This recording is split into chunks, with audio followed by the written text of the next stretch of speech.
یہاں سے لے کے مغرب تک جتنے موجودہ دور کے تقاضے تھے، اگر خود مثنوی کی تفسیر جو وہ بیان فرماتے تھے اس پر آپ غور کرتے ہوئے یقیناً کہ وہ ہر دور میں تفسیر ہوتی تھی، جب سے مثنوی لکھی گئی ہے تفسیر ہوتی تھی، لیکن اس دور کے تقاضوں کے مطابق اس کو بہت عمدہ طریقے سے، جیسے یہاں دوست کہہ رہے تھے کہ وہ جو مولانا روم کو بھی نہیں مانتے اور جو عقیدے اور ایمان کے اعتبار سے پیر صاحب کو بھی مانتے تھے نہیں مانتے تھے،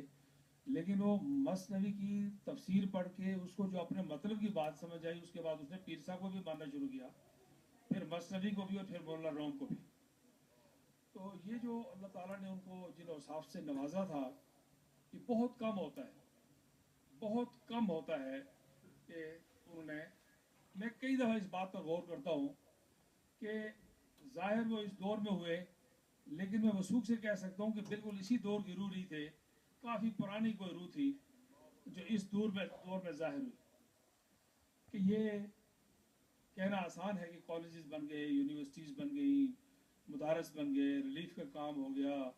یتیم بچوں کا کام ہو گیا، بیوگان کا کام ہو گیا، راجن پور میں اور نواب شاہ میں جا کے پانی کے کنویں کھد گئے۔ یہ میں اس لیے بات ابھی لمبی کرنے کا وقت نہیں ہے، انشاءاللہ اللہ نے موقع دیا بات وقتاً فوقتاً کرتے رہیں گے۔ کسی نے کہا کہ ہر جا کے رفت خیمہ زدن بارگاہ ساخت، جہاں بیٹھے وہاں دنیا آباد کر دی۔ تو یہ جو ان کا پیغام ہے وہ ہم سب تک پہنچا ہوا ہے۔ میں بھی چودھری یاسین صاحب کی اس بات پر ہی بات ختم کرتا ہوں، انہوں نے صاحبزادگان کے ساتھ اور پیر خانے کے ساتھ جو عقیدت بندی کے رشتے ہیں، احترام کے رشتے ہیں، محبت کے رشتے ہیں، وہ تو موجود ہیں، لیکن میں یہ بھی کہنا چاہتا ہوں کہ جن لوگوں کے پیر صاحب کی اس مشن کی تکمیل کے لیے صاحبزادگان کے ساتھ اور